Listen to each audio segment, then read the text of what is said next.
ये देखिए, आपको पीछे मैंने 10वां जो क्वेश्चन बताया था, सेम टू सेम वैसे ही क्वेश्चन यहाँ पर आपका ये 11वां है, ये आपने घर में करना है। दिए हुए आवेशों के निकाय की कुल वैद्युत स्थितिज ऊर्जा ज्ञात करनी। ये देखिए, ये एक त्रिभुज के कोनों पर -q +q +q, इन दोनों के बीच की दूरी क्या है 2a, इन दोनों के बीच की दूरी क्या है 2a, इन दोनों के बीच की दूरी क्या है, तो स्थितिज ऊर्जा निकालनी। तो सेम जैसे पीछे वाला क्वेश्चन है वैसे ही है, बस चिन्हों का थोड़ा यहाँ पर ध्यान रखना है। और दूरी वहाँ पर सब जगह क्या थी, समान थी। यहाँ क्या अलग अलग है, यहाँ पर 2a है, यहाँ पर 2a है, तो यहाँ पर ये। तो इस चीज़ का ध्यान रखिए। और फिर आप देखेंगे कि इसकी जो वैल्यू आएगी, नेट जो वैद्युत स्थितिज ऊर्जा हो जाएगी 0 आ जाएगी। ठीक है, ये इसका आंसर है, 0 निकालना। नहीं हो पाता है तो हमें बताइए, हम फिर आपको बताएंगे। ऐसे ही अब आपका ये क्वेश्चन है 12 नंबर का 12वां क्वेश्चन। धातु की 2 प्लेटें एक दूसरे से 5 सेंटीमीटर की दूरी पर समांतर स्थित है। ठीक, इनके बीच 200 वोल्ट की बैटरी जुड़ी हुई है। गणना कीजिए, इन प्लेटों के बीच गुजरने वाली अल्फा कण पर कार्यरत बल। सेकंड, एक प्लेट से दूसरी प्लेट तक पहुंचने में अल्फा कण की गतिज ऊर्जा। तो बहुत सरल है। देखिए, 2 प्लेटें हैं आपकी, ये मैंने चित्र बना रखा है। एक ये प्लेट है नंबर 1, एक प्लेट है नंबर 2। इनके बीच में 200 वोल्ट का विभवांतर है, ये दे रखा है आपको ऊपर। इनके बीच में गैप कितना है, देखिए 5 सेंटीमीटर की दूरी है। उसको मैंने मीटर में बदल दिया, 5 को 100 से भाग दे करके 0.05 मीटर। तो अब आपने इसमें 2 चीज़ें निकालनी है। एक तो निकालना है कि जो अल्फा कण इसके अंदर गुजर रहा है उस पर कितना बल लग रहा है, एक। और दूसरा निकालना है कि भाई अल्फा कण की गतिज ऊर्जा में कितनी वृद्धि हुई। तो चलिए देखते हैं क्या है। डेल्टा V, सबसे पहले विभवांतर क्या है दोनों प्लेटों के बीच में, 200 वोल्ट। दोनों के बीच की दूरी डेल्टा x इजिकल टू कितना हो गया, 0.05 मीटर। अच्छा, विभवांतर और विभव प्रवणता में संबंध आपको ध्यान होगा, is equal to delta V upon delta x। और ऋण चिन्ह हाल फिल छोड़ रखा, इतना हो जाएगा। अब इसकी वैल्यू रखो 200 बटे, क्योंकि डेल्टा V की वैल्यू 200 और डेल्टा x की वैल्यू 0.05, तो ये हो जाएगा 0.05। इन दोनों को देखिए सिंप्लीफाई करते हैं यहाँ से।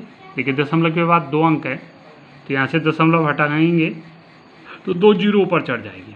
200 पे 2 जीरो पड़ जाएगी, 20,000 हो जाएगा। 20,000 बटे 5, 5 से इसको काटिए तो देखिए क्या हो जाएगा, 5 को 20 है ना, तो ये आ जाएगा 4,000 इजिकल टू 4,000। या इसको हम वैज्ञानिक तौर पे अगर लिखेंगे, इसको साइंटिफिक मानक के हिसाब से, तो 4.0 इंटू 10⁻3, क्योंकि दशमलव यहाँ पर है। किसी भी संख्या में दशमलव नहीं होता है, तो इसका मतलब है कि वो दशमलव उसमें कहाँ होगा, सबसे दाईं तरफ। ठीक, और वहाँ से 1 2 3 यहाँ पर लिया है, तो 10 की घात +3, क्योंकि जब दाएं हाथ से बाएं हाथ की तरफ दशमलव जाता है, 10 की घात प्लस में उतने ही स्थान होती है। तो 4.0 इंटू 10⁻3, क्योंकि वैद्युत क्षेत्र का मात्रक न्यूटन प्रति कूलाम होता है, इसलिए 4.0 इंटू 10⁻3 न्यूटन प्रति कूलाम यहाँ पर वैद्युत क्षेत्र हो जाए। दूसरा हमें निकालना है कि यहाँ पर अगर अल्फा कण गुजर रहा है, अल्फा कण चल रहा है इसके अंदर, तो उस पर कितना बल लगेगा। तो अल्फा कण पर सबसे पहले आपको, अब देखो यहाँ वैद्युत क्षेत्र आपने निकाल दिया, इसके अंदर कितना वैद्युत क्षेत्र है, हर जगह समान होगा बिल्कुल। तो अल्फा कण पर आवेश क्या होता है, 2 इलेक्ट्रॉन के डबल होता है। इलेक्ट्रॉन के दुगने आवेश के बराबर अल्फा कण पे होता है। तो Q इजिकल टू 2E है ना, 2 गुणा के 1 इलेक्ट्रॉन पर आवेश 1.6 गुणा 10 की घात -19 कूलाम। तो यहाँ रखेंगे इसको 1.6 गुणा 10 की घात -19, इसकी गुणा करके 16 दूने 32, 3.2 गुणा 10 की घात -19 कूलाम हो जाए। ठीक, तो अल्फा कण पर बल क्या हो जाएगा, देखिए वैद्युत क्षेत्र में किसी आवेशित कण पर बल, पीछे हमने फर्स्ट चैप्टर में आपको बता दिया, F इजिकल टू QE मानी ई वाले सूत्र से निकला है ना। कैसे निकला? E is equal to F upon Q होता है ना। तो एफ बराबर क्या हो जाएगा? Q E. बहुत सरल है ना। तो ये हो जाएगा। अब क्यू की वैल्यू यहाँ पर रख देंगे, ई की वैल्यू रख देंगे, तो हमारे पास क्या आ जाएगा? देखिए क्यू की वैल्यू अभी निकाला 3.2 गुणा 10 की घात -19। ई की वैल्यू पहले ही निकाल दिया 4.0 इंटू 10 की पावर 3 पहले वाले पार्ट में।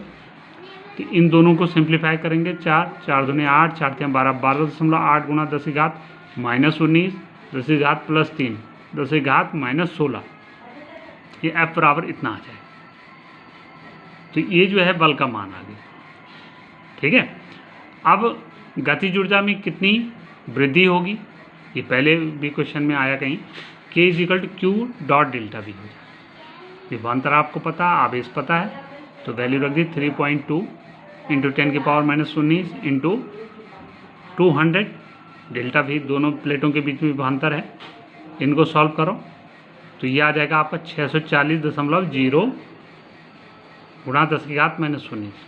अब दशमलव को 1 2 स्थान बैक ले जाएंगे, 6.4 इंटू 10 की पावर -19 पहले था, 10 की पावर +2 और हो जाएगा, तो 10 की पावर -17। अच्छा, एक चीज़ आप नोटिस कर रहे होंगे कि हमेशा जो है हम बोल रहे हैं कि साहब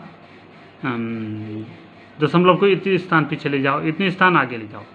हमेशा देखो, ये वैज्ञानिक पद्धति, आप विज्ञान में पढ़ते हैं, वैज्ञानिक पद्धति में किसी भी संख्या को 10 की घात के रूप में लिखा जाता है। और 10 की घात भी कैसे लिखनी है कि जो संख्या है उसमें ही दशमलव से पहले एक अंक रखना है आपने। ठीक है ना। तो दशमलव से पहले एक अंक, अब क्योंकि देखिए इसमें दशमलव से पहले कितने अंक है? 1 2 3 अंक है, तो दशमलव से पहले एक अंक रखना है, तो कितने स्थान पीछे ले जाना पड़ेगा? 1 2, है ना।